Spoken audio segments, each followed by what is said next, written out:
You are listening to the Vibrant Life Podcast, Episode 4. The Vibrant Life.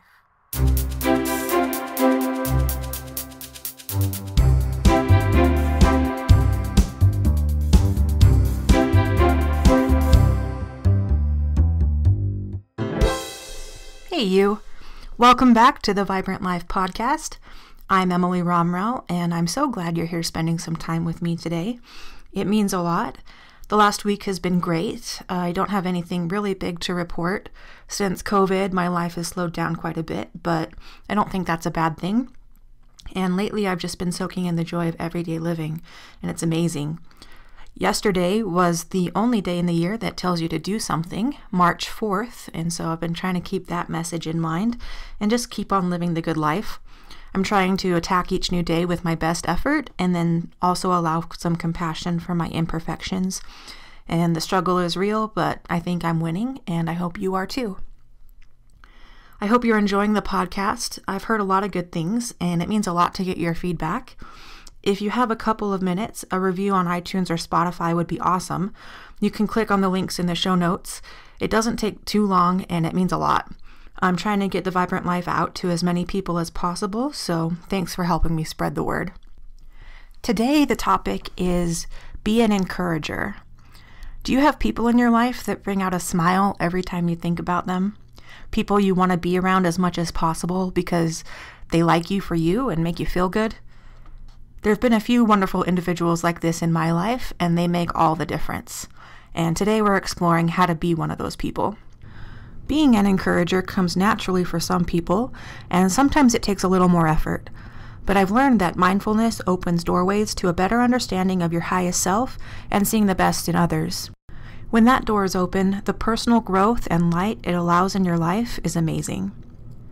There are so many ways to encourage others. I think it's important to encourage people and empower them to go after their dreams. It's also important to be happy for others in everyday life.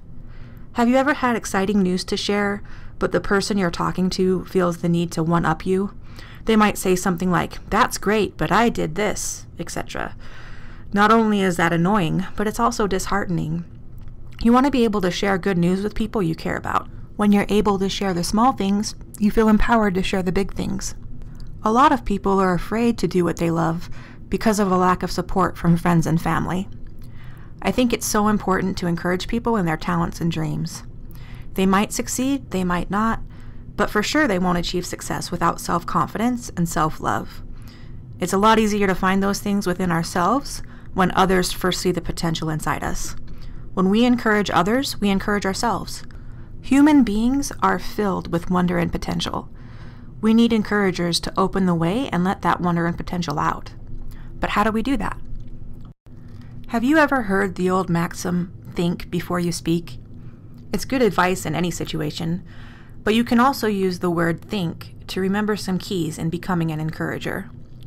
I was unable to find a reference of who first came up with this, but I'm so grateful for this tool. Before you speak, and I would also add before you act, think. T, is it true? H, is it helpful? I, is it inspiring? N, is it necessary? K, is it kind? So let's break that down. T, is it true? One of the most important things about being an encourager is being honest and having integrity. I hate gossip. It spreads like a plague and it does comparable damage. If we all would take a breath before we share things and ask ourselves if it's even true or not, the world would be a better place. Even the media can't be trusted. The term fake news has become too familiar in the last few years. Let's strive to be people who share what is true. H, is it helpful? I love this one. Encouragers are helpful. My dad is one of the most selfless people I know. One time I asked him how he became so service-oriented, and I'll never forget his answer. He said, "I learned a long time ago the joy that comes from helping others." He said it so matter-of-factly, but the truth panged in my heart. Helping others is a joy. There is something magical about seeing a light spark in someone else's eyes. Sometimes that's the light of gratitude, sometimes it's knowledge, sometimes it's truth, but the connection that it brings is powerful. Going the other direction, we've all experienced people who offer words or actions that simply are not helpful. I believe these people are looking for love and attention in misguided ways. But if something is not helpful, it's probably hurtful and not worth your time. The irony is that when you are helping, you find the love and attention that we all crave.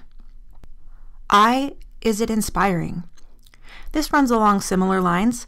Encouragers look for the good. They notice the potential in others and emphasize it.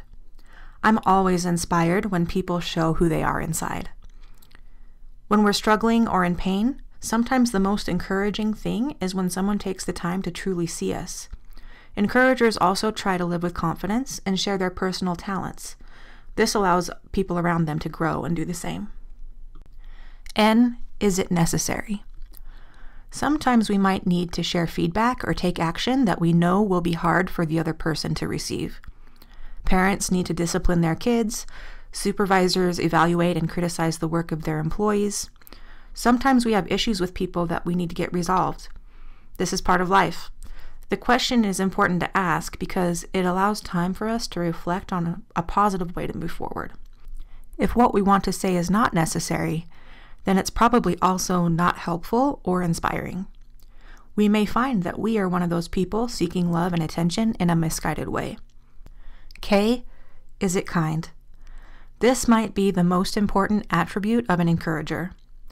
Kindness is the number one trait people look for in a partner or a friend. And I love this quote from Lao Tzu. He said, "Kindness in words creates confidence. Kindness in thinking creates profoundness. Kindness in giving creates love." And that's pretty amazing to think about. If you want to make the world a better place, start by being kind. So, just in review, taking the word think and pausing before you speak or act can be a wonderful tool to help you become an encourager to those around you. A long time ago, I read the book How to Win Friends and Influence People by Dale Carnegie. It's a classic in the self-help personal development world, and it changed the way I think about my interactions with other people. Deep down, we all want to be liked, we all need friendship, and we all want to make a difference and influence those around us. Becoming an encourager embraces all of these things. In the book, Carnegie discusses 6 ways to make people like you. And while the motive of the book is to gain friends, these 6 skills also embody what it means to be an encourager. A true friend encourages you to be your best while accepting you for who you are. First is, become genuinely interested in other people. The key word in that sentence is genuine. When you know someone is sincerely interested in you, you feel loved. When you feel loved, you are empowered to be your true self and reach your highest potential. The amazing thing is when you take time to see people for who they are, you don't have to pretend to be interested. Every person on the planet is special and has a unique story and perspective. If you take the time to know someone, they will captivate you. Number 2 is smile. And this is so simple, so powerful, and so often missed. A genuine smile is like a jolt of joy to the soul. A real smile reaches your eyes, and the eyes are the window to the soul. Encouragers smile often and sincerely. And when you smile, consider giving a hug as well. Not everyone's a hugger, but we all crave human connection. And some of the most meaningful encouragement I've ever received has come in the form of an embrace. You don't even have to say anything. If it's appropriate, a hug and a smile can say more than words ever can.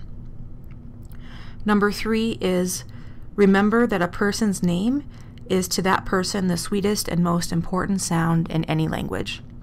This is something that they teach you in the business world of sales all the time. It goes back to being seen and heard. People love hearing their names. Again, remember to be genuine and don't overdo it.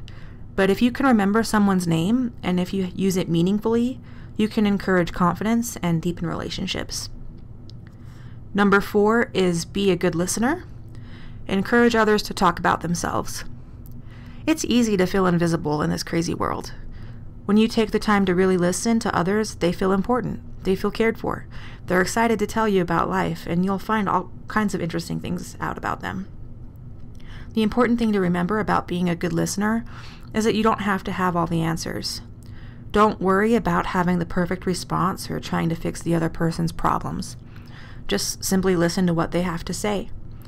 This is one of the most encouraging things you can ever do for someone else. Number 5 is talk in terms of the other person's interests. When people talk about what they love, they get excited. The energy is contagious. By talking with others about their interests, you may spark a similar interest within yourself. We build off of each other, and even if you don't share the same interests, you'll probably learn something new. And knowledge is power. But either way, the energy and the excitement will build and grow into something great. And then the last one, number 6, make the other person feel important and do it sincerely. This is the perfect summary of what it means to be an encourager. We all need to feel important. That need is a deep part of what it is to be human. When we feel important, we are empowered to do extraordinary things. When we encourage others, we also encourage ourselves. It's a win-win all around. The last point I want to make today is that while all of these skills and attributes are important when dealing with others, they're also critical in our relationship with ourselves. If we can shift our self-talk and our actions toward ourselves in the same ways, our personal transformation will be miraculous. It's not easy. It takes effort. It's important to remember that relationships take time and it's a process, whether we're working with others or ourselves, but it's so worth it. So I'd encourage you to take another look at all of those steps that we just talked about and see how you could apply it to yourself and your self-talk. Thanks again for hanging out with me today. I really hope you found this podcast helpful.